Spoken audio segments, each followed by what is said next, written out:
venir renforcer. Je tiens tout d'abord à remercier nos partenaires qui nous ont aimablement remis des lots pour les différents concours organisés lors de cette 38e édition de la foire. La Chambre d'agriculture 04 de Sonaille, la MSA, un kit de secours, le Crédit agricole, Groupama, le Conseil départemental des Alpes-de-Provence, le Conseil régional Sud-PACA, les coopératives Alpes-Sud et Agneau-Soleil. Pour faciliter l'organisation, nous remettrons les prix à la fin du discours. Pour le jeu concours, un panier garni de produits locaux de la Maison de pays de Beauvaisis, offert par le Comité de développement agricole, est à gagner. Donc c'est pour la pesée de l'agneau. Ensuite, il y a le concours des écoles qui est là-bas sur les tables. Et cette année, le thème était la marque pour payer les moutons. Le concours des écoles, donc le premier prix, c'est la classe maternelle d'Alos. Le deuxième prix, c'est la classe maternelle d'Entrevaux. Et le troisième prix, c'est la classe CP de Saint-André-les-Alpes. Aujourd'hui, sur le champ de foire sont présents plus de 624 ovins, dont 230 tardons, 160 brebis, 90 agnelles, 20 agneaux et 124 béliers. Sans oublier les ânes de Provence et les volailles. Cette année, 11 éleveurs et une coopérative sont venus exposer ces 624 animaux et participer au concours général. Nous pouvons les remercier. Mesdames Nadine Gandolfo, Nadine Poussin, Audrey Arnaud, le GAEC de Brunel, le GAEC Agneau de Champagné, le GAEC des Sages, le GAEC du Brec, messieurs Jean-Pierre Ravel, Germain Durand, Jean-Pierre Lamontellerie et Thierry Moutz.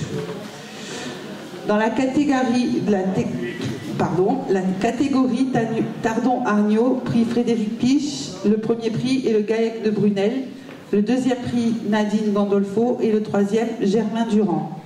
Pour la catégorie Bélier, le GAEC des Sages, premier prix, deuxième prix GAEC du Brec, troisième prix Jean-Pierre Lamontellerie. Dans la catégorie Brebis Agnelle, prix Jean-Louis Arnaud, GAEC Agneau de Champagné, Jean-Pierre Ravel et Germain Durand en troisième. Merci à tous et à toutes de votre présence. C'est encore une réussite aujourd'hui, cette 38e édition de la foire agricole de Saint-André.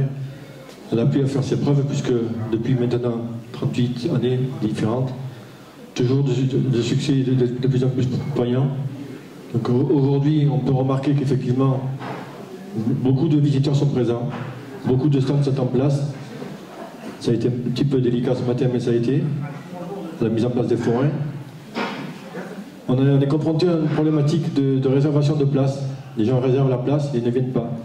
Donc on se retrouve dans des moments avec des trous, qu'on essaie de boucher avec des gens qui arrivent et qui n'ont pas de place. Mais c'est toujours très compliqué. Et on essaie de faire au mieux. Voilà. Je n'oublierai pas de féliciter donc le CDA, particulièrement Aline, qui doit être par là. On peut l'applaudir.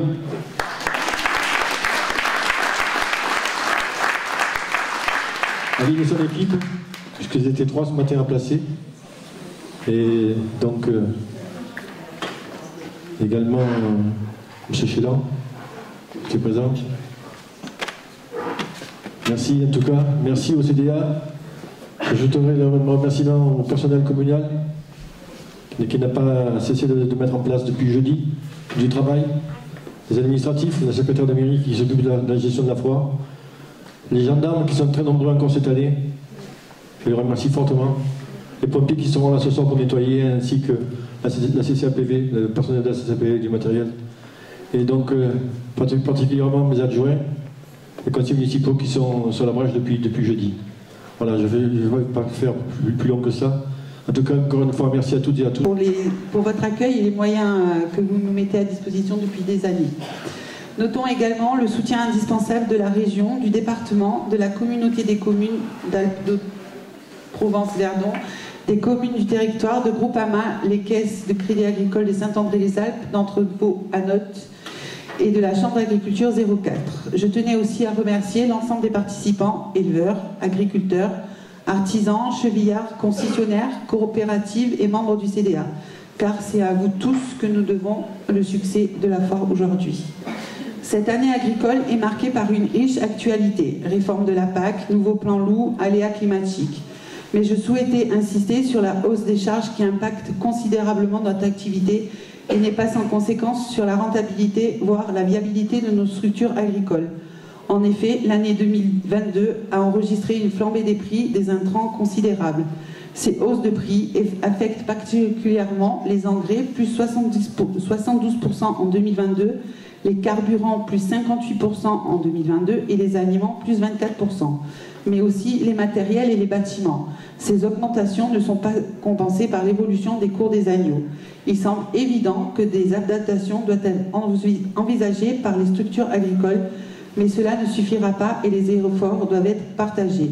Malgré cette actualité peu festive, n'oublions pas que nous sommes réunis aujourd'hui pour et par notre passion et profession. La foire est un moment commercial et convivial important qui doit perdurer et ne pas fléchir face aux pratiques commerciales menaçant notre foire et pas toujours favorable au monde de l'élevage. Je vous remercie de votre attention. Avant de laisser la parole à Frédéric Esmiol, président de la Chambre d'agriculture 04, je souhaite excuser M. Renaud Muselier, président de la région Sud, représenté par M. Borghini, conseiller régional. Combien de fois nous nous sommes retrouvés dans cette salle pour effectivement clôturer et faire passer quelques petits messages depuis ces 30 dernières années. Serge disait c'est la 38e foire, c'est ça, donc je crois que je n'ai pas beaucoup manqué. Et c'est toujours avec beaucoup de plaisir que nous retrouvons ici, effectivement, remercier Frédéric, Cécile et toute l'équipe, bien sûr de la municipalité, mais toute l'équipe qui organise cette manifestation tout au long de l'année. Bien sûr, je n'oublierai pas Aline et Marinette, qui sont aussi les chevilles ouvrières de cette belle manifestation. Je crois que le succès d'une foire, alors on était il y a 15 jours à la Javie, on sera la semaine prochaine à Barcelonnette. Cette richesse que nous avons au niveau du département, c'est d'avoir une agriculture des plus diversifiées, des gens qui aiment leur métier, qui viennent le prouver. Je crois que l'exposition ce matin des différents éleveurs qui viennent présenter leurs animaux, qui parlent avec passion de leur métier. Il n'y avait pas beaucoup d'agneaux, mais c'est peut-être qu'ils ont été vendus, et tant mieux s'ils ont été vendus. Je crois que c'est aussi aujourd'hui le fruit de notre travail. Donc je crois que plus que jamais, nous avons des agriculteurs qui vivent intensément de leur métier, et je rajouterai pas grand-chose qu'a dit Cécile, parce que je voulais parler de l'augmentation des charges. Elle l'a très bien résumé. On échange tout au long de ces dernières semaines, tout au long de l'année, avec l'ensemble des forces vives, effectivement nos élus, avec l'ensemble de l'État, M. le Préfet, Mme Gueldreau qui est présente aussi dans cette salle, notre DDT. Et je crois qu'effectivement, j'aime pas beaucoup le dire, je suis d'un tempérament plutôt optimiste, mais la ferme agricole départementale, cette année, est en grande difficulté. Je crois que l'augmentation des charges que nous subissons, effectivement, elle est loin d'être compensée par l'évolution, par l'augmentation de nos produits. Il va falloir en prendre conscience. Quelques exemples ont été donnés sur effectivement les intrants, le carburant, le transport, les emballages. Quoi qu'il en soit, tout le monde aime ses agriculteurs, tout le monde aime aujourd'hui effectivement déguster, et ça a été fait encore tout à l'heure par cette présentation de César, donc sur la dégustation de quelques agneaux, je vais dire, de quelques produits qui sont faits à base d'agneaux. Je crois que nous sommes capables de mettre en avant ce métier et mettre en avant nos produits. Mais il va falloir aujourd'hui qu'il y ait aussi une prise de conscience, qu'on nous dise réellement qu'est-ce qu'on attend de notre métier. On est effectivement des gens qui sont passionnés, et quelques secteurs que nous sommes, nous vivons de ce métier, nous sommes fiers de le faire. Mais quoi qu'il en soit, nous ne sommes pas des philanthropes, nous avons besoin aussi de payer nos factures. Et même si l'agriculteur, ce n'est pas quelqu'un aujourd'hui qui recherche des gros revenus, mais c'est quelqu'un aussi à la fin de l'année qui veut vivre dignement, qui veut élever sa famille. Donc je tenais quand même à me le rappeler, parce que je crois que cette année, plus que jamais, c'est d'actualité. Deux, trois petits propos aussi d'actualité. Cécile en a parlé, la PAC. C'est vrai que d'ici 15 jours, un peu plus de 15 jours, il devrait arriver les premiers acomptes par rapport à la PAC, c'est 60 millions d'euros sur notre département. Donc je rappelle qu'elle est là pour compenser aussi, équilibrer notre revenu. Et je voudrais mettre en parallèle les 10 millions d'euros aujourd'hui que l'État finance par rapport au loup. Voilà, 10 millions sur notre département, 60 millions de PAC, 15%. Donc aujourd'hui, pour la protection de nos troupeaux, ce n'est pas suffisant. Ça ne fonctionne sûrement pas. Tout à l'heure, je parlais à le maire de Bro, M. Grac, qui me disait effectivement, il y a de plus en plus de facilités, de moyens pour aujourd'hui tirer les loups, mais il y en a de plus en plus. C'est qu'effectivement, il y a quelque chose qui ne fonctionne pas. Monsieur le ministre était là il y a quelques jours sur notre département, il est venu plusieurs fois. Et effectivement, le lundi dernier a été présenté le plan national loup.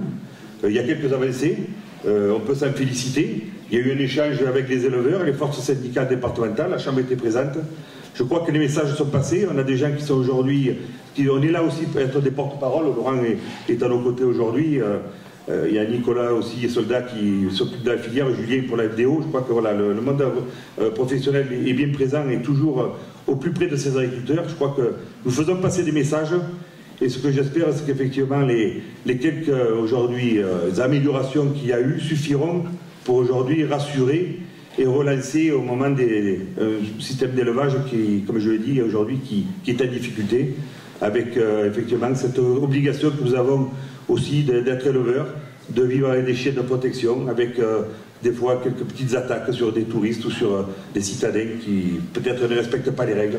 Donc voilà, tout ça c'est notre métier, c'est comme ça qu'aujourd'hui nous devons vivre, nous y croyons, je veux dire nous y croyons et nous allons faire en sorte de continuer à avoir de l'espoir. Je crois que l'espoir nous l'avons à travers tous les jeunes qui s'installent, ils sont nombreux sur notre département. Effectivement les installations d'aujourd'hui sont différentes des installations d'hier, puisque nous avons beaucoup de gens qui s'installent en circuit court, qui vendent leurs produits au plus proche du consommateur. Et bien c'est sûrement comme ça que demain il va falloir réinventer cette agriculture. Mais on ne peut pas tous être sur le marché, on ne peut pas tous être sur les champs de foire. Je crois qu'il y a encore 70% aujourd'hui des gens qui font leurs courses dans les centrales d'achat, qui sont très fortes, qui sont capables de s'adapter. À nous aussi de s'adapter à leurs demandes, mais quoi qu'il en soit, nous n'y arriverons pas tout seuls. Voilà, je veux dire, aujourd'hui, il faut absolument qu'il y ait une prise de conscience des élus. Si vous voulez aujourd'hui sauver l'agriculture, il faut avoir les discours, c'est une très belle chose, mais il faut surtout avoir les gestes et avoir aujourd'hui être capable de réconforter une profession qui est vraiment en grande difficulté. Alors merci pour votre écoute les uns et les autres, et puis quoi qu'il en soit, je crois que ce qui est important aussi après, c'est l'apéritif que nous allons faire ensemble. Donc merci à toutes et à tous, bonne journée. Amis, félicitations aux organisateurs, on l'a dit, mais je souhaite le rappeler, le CDA, la Chambre, la commune de Saint-André. Cette foire, c'est un véritable succès. Alors, on le dit chaque année, parce que chaque année, c'est un véritable succès. 38e édition qui tient, qui se développe et qui permet à chacun de présenter tout ce qu'il a dans les éleveurs que toute la partie tracteurs et autres. Donc, je voulais le dire et dire aussi que dans ce département, l'activité agricole est importante.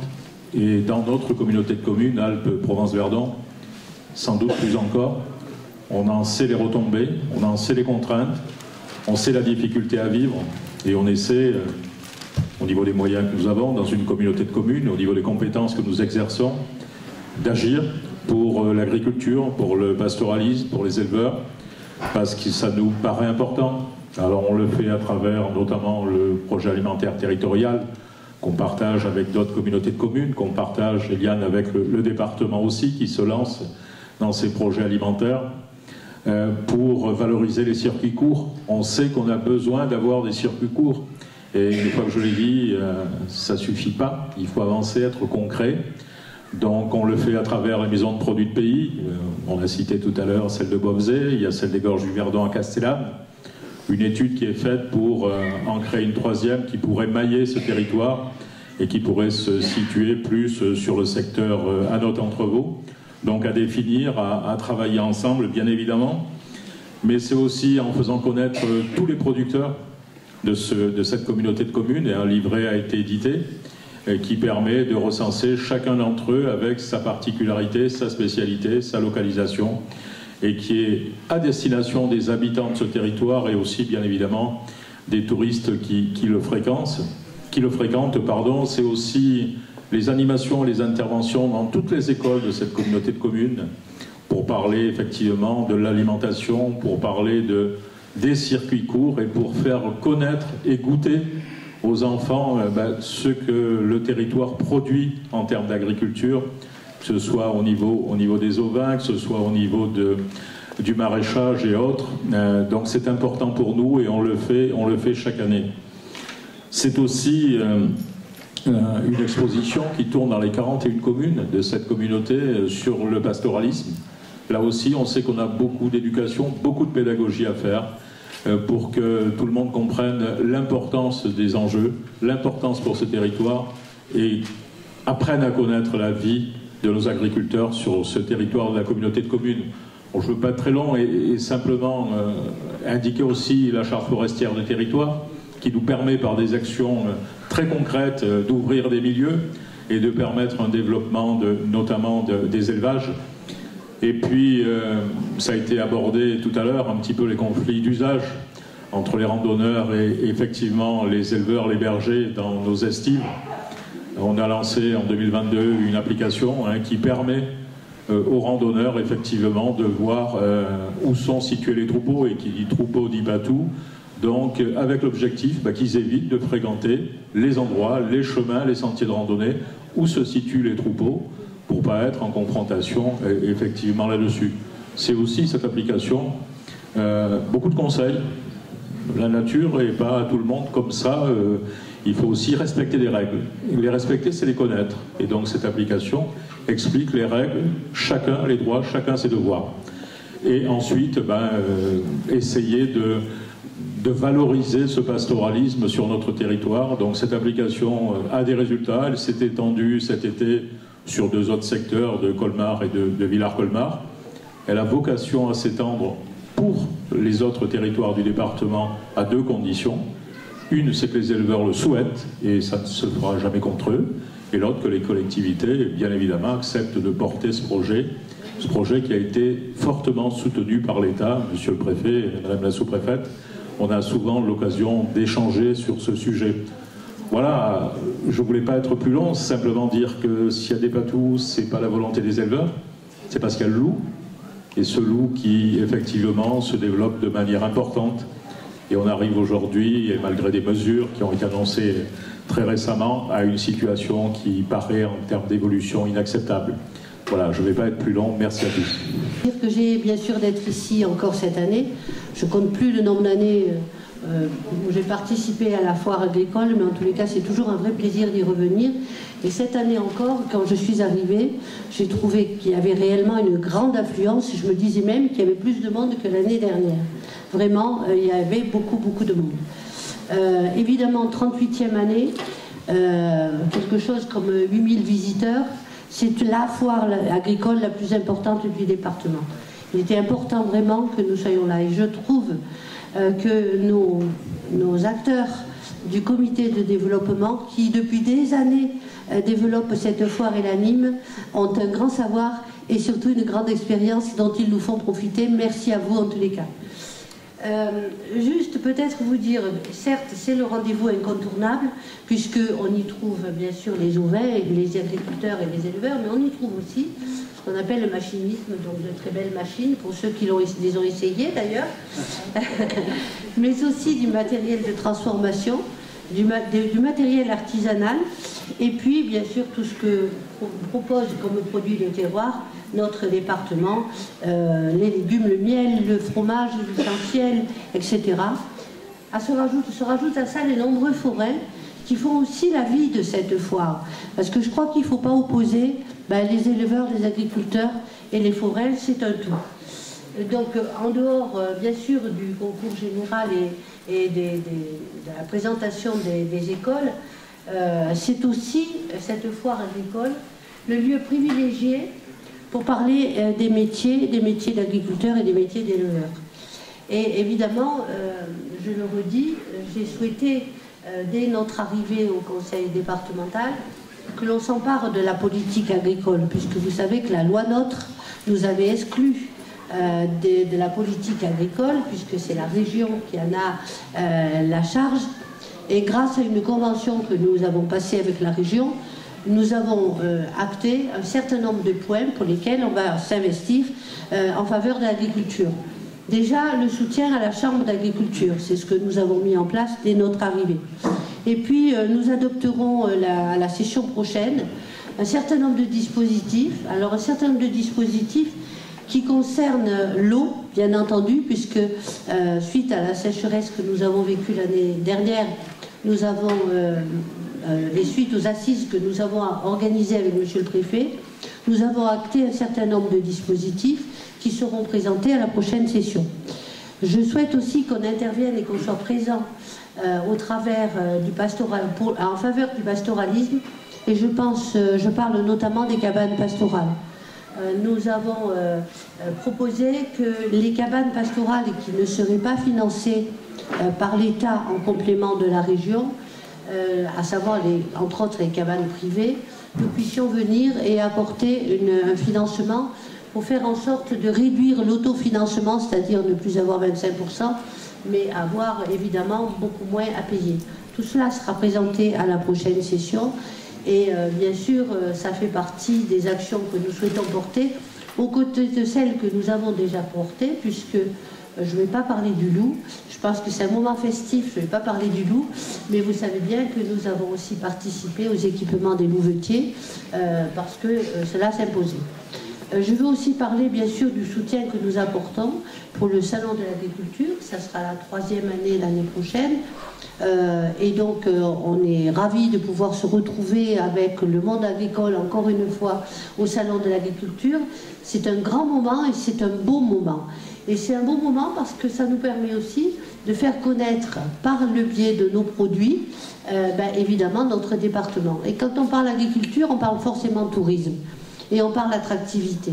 Donc c'est un vrai plaisir de partager ces quelques jours au Salon de l'agriculture.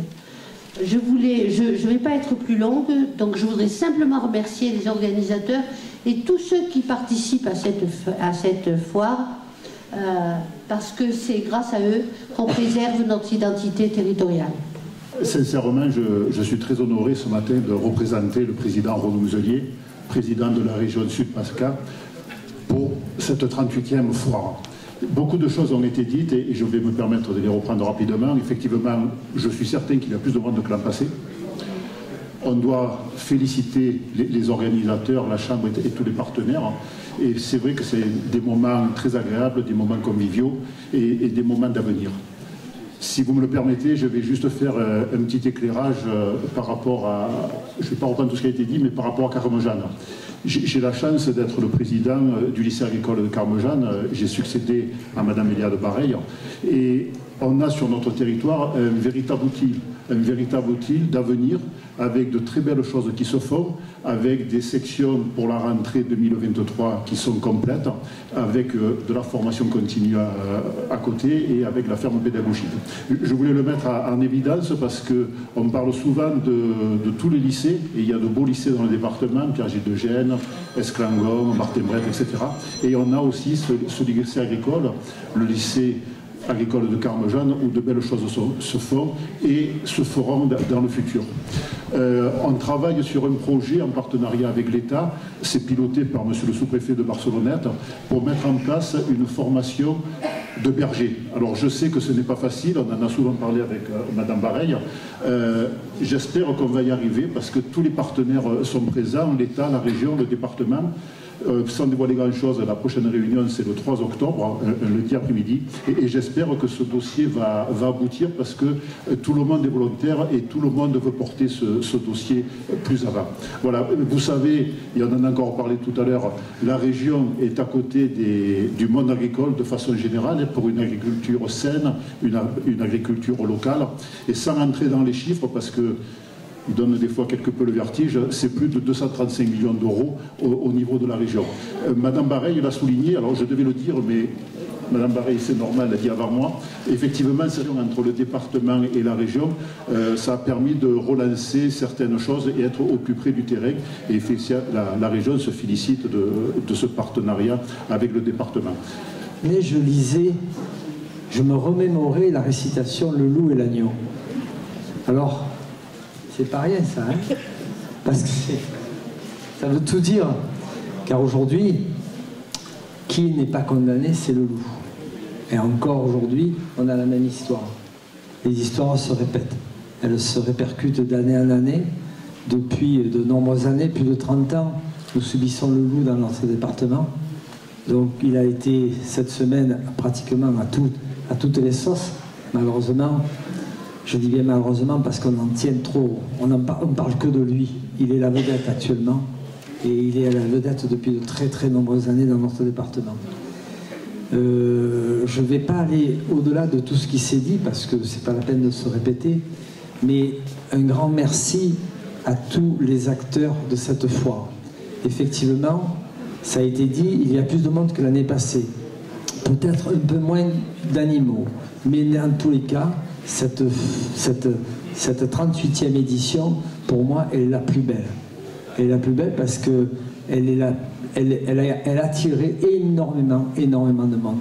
Je n'avais jamais vu tant de monde à cette foire et je ne peux que féliciter tous les organisateurs, la mairie, bien entendu, de Saint-André-les-Alpes, les élus, les employés et toutes les associations agricoles qui viennent en force pour organiser encore mieux cette foire.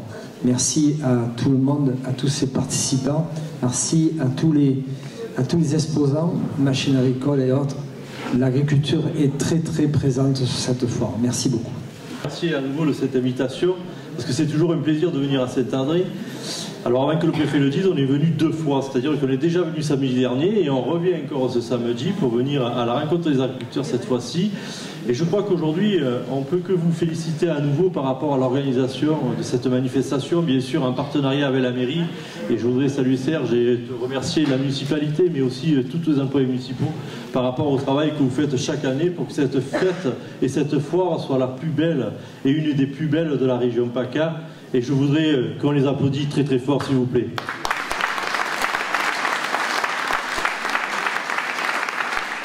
Alors beaucoup de sujets ont été indiqués et nous avons discuté beaucoup d'autres choses, que ce soit par rapport à l'environnement, que ce soit par rapport au coût de l'énergie, mais aussi à tout ce qui se passe au niveau du monde agricole. Sachez que, en tant que sénateur de la Chambre haute, j'essaye de faire le maximum pour faire avancer les dossiers et le partenariat que nous avons avec toutes les personnes ici, derrière, que ce soit le président de la Chambre, les syndicats, les fédérations, mais aussi le département, le préfet. Nous essayons de travailler main dans la main pour essayer de faire avancer un peu vos soucis.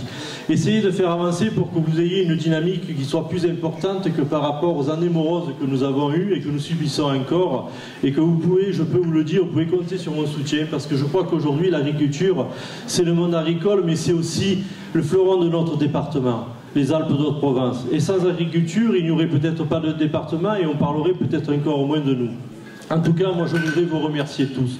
Parce que malgré le travail, malgré l'acharnement et malgré toutes les contraintes que a pu dire tout à l'heure le président de la Chambre d'agriculture, nous essayons de faire avancer les choses et vous êtes toujours debout pour faire avancer. Et surtout, je rappelle par rapport au côté environnemental, parce que pour moi, vous êtes les principaux défenseurs de l'environnement et je tenais vraiment à vous remercier. J'en terminerai en disant bravo aux exposants, bravo à vous tous et vive l'agriculture!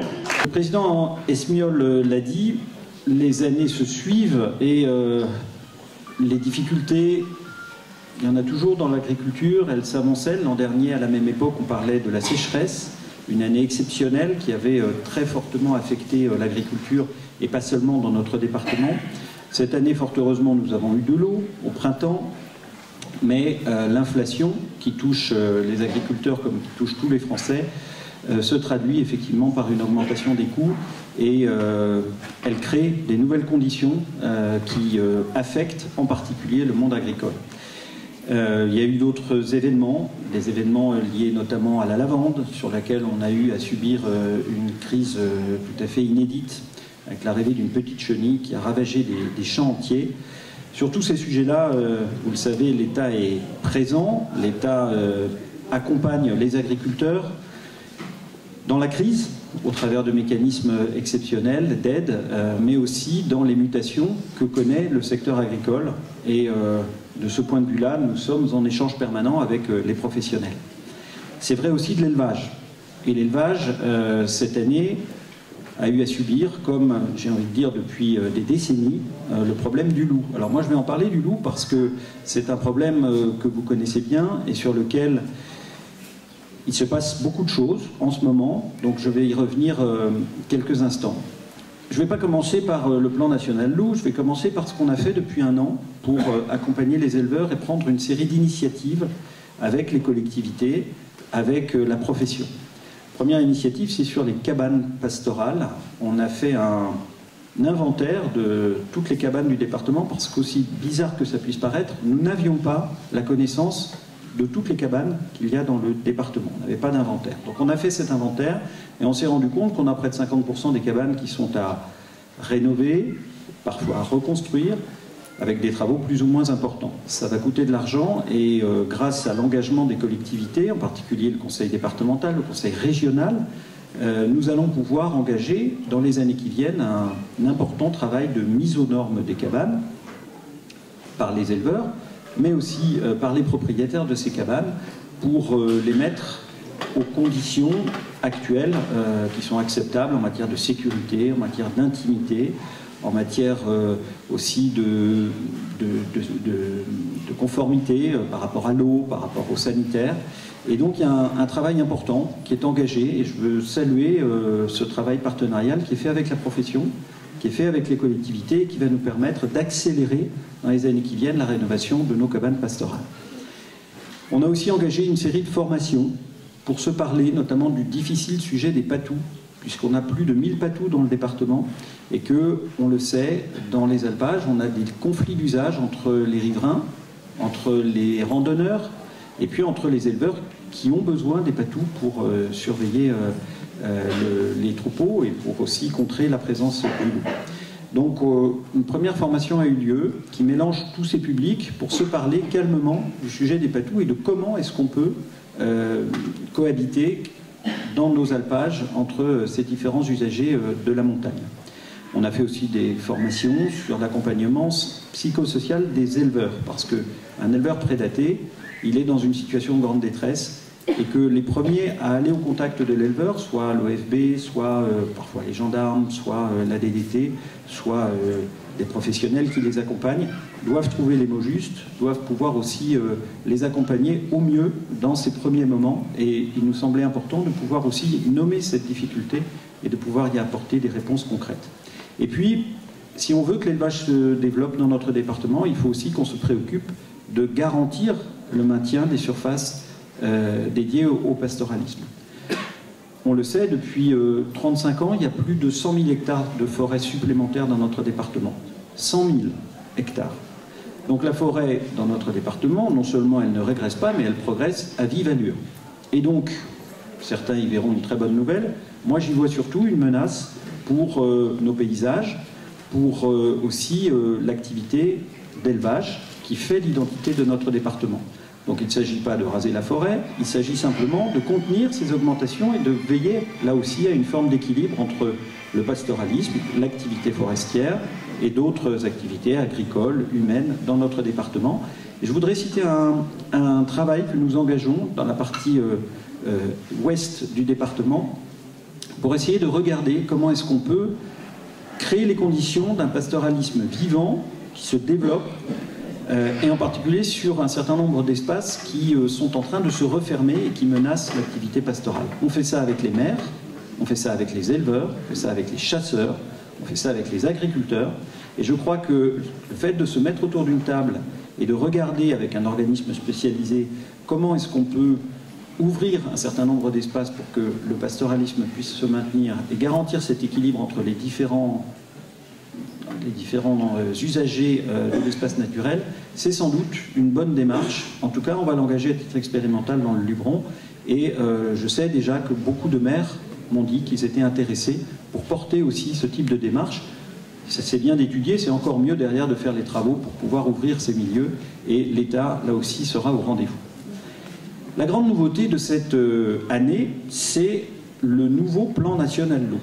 Et il se trouve que notre département a eu la chance, cette semaine, pour la deuxième fois, d'accueillir le ministre de l'Agriculture, qui a bien repéré que ce qui se passait dans les Alpes de Haute-Provence, depuis une trentaine d'années, c'est ce qui risquait de se passer dans beaucoup de départements qui sont nouvellement prédatés et qui vont devoir apprendre, comme nous, à vivre avec la présence permanente du loup.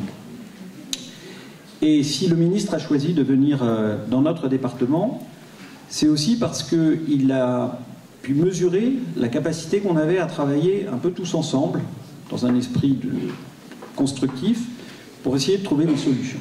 Alors, le plan national loup, il a été décrié à peu près par tout le monde.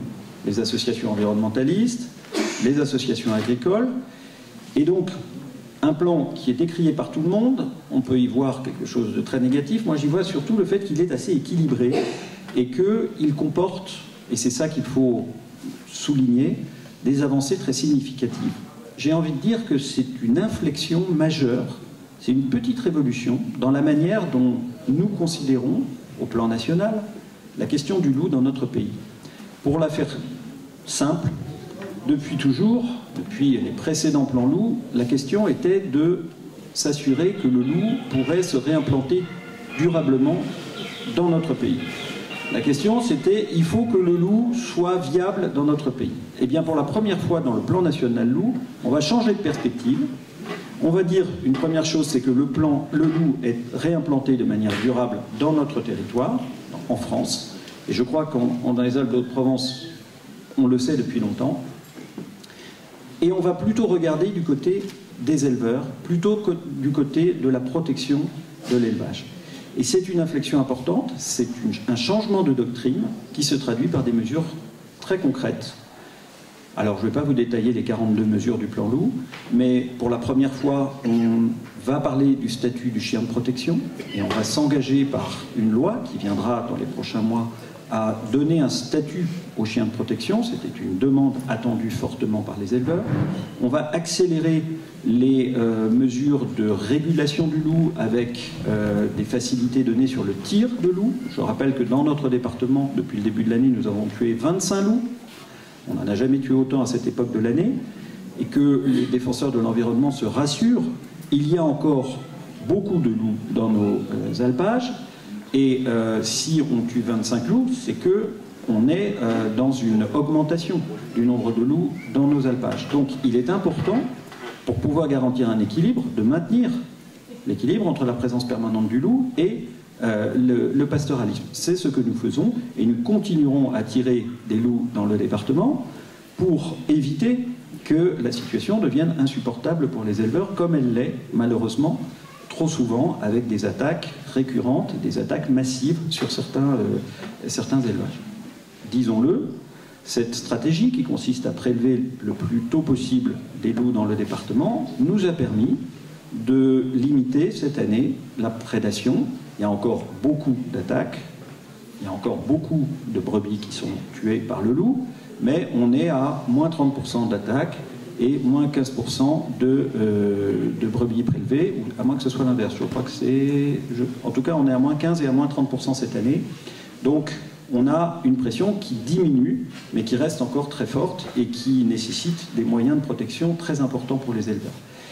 D'autres mesures sur le plan loup, c'est le fait de commencer à parler du déclassement du loup des espèces strictement protégées en Europe. C'est la première fois. C'était un tabou absolu. Personne n'osait envisager le fait de déclasser le loup des espèces strictement protégées. C'est dans le plan loup. On va porter cette démarche au niveau européen. Et d'ailleurs, la présidente de la Commission européenne s'est exprimée il y a quelques semaines pour dire et pour demander aux États d'être beaucoup plus attentifs à la prolifération du loup dans les pays de l'Union. Donc, si ce n'est pas des avancées, je ne sais pas ce que c'est. En tout cas, c'est une vraie inflexion. Et je m'en réjouis parce que les Alpes de Haute-Provence sont, encore une fois, un peu précurseurs dans la gestion du loup et dans la gestion de cet équilibre entre pastoralisme et grands prédateurs. Et je crois que nous avons sans doute beaucoup de choses à faire valoir et nous continuerons à faire valoir notre expérience, votre expérience dans ce domaine pour aller plus vite et permettre de rétablir une situation équilibrée entre présence permanente du loup et élevage dans notre département. Voilà, c'était les quelques éléments que je voulais souligner devant vous, en vous disant que plus que jamais nous sommes mobilisés aux côtés des éleveurs, aux côtés des agriculteurs au sens large, mais aux côtés des éleveurs pour leur permettre de pratiquer leur activité, de pratiquer leur passion, parce que c'est un métier de passion, et parce que c'est aussi une fierté du département de compter des éleveurs qui sont passionnés par leur métier, qui font l'identité de notre département, et que c'est notre devoir de pouvoir vous accompagner au mieux dans cette activité, qui est aussi une activité économique, et dont dépend une grande partie de ce qu'on appelle la ferme 04. Voilà, merci à tous. En tout cas, une nouvelle fois, bravo pour cette très belle démonstration de la vitalité de l'élevage dans notre département. Et je crois que le moment est maintenant venu de savoir qui a gagné à la pesée de l'agneau. Et j'y suis particulièrement attentif parce que j'ai fait une offre. Merci à tous.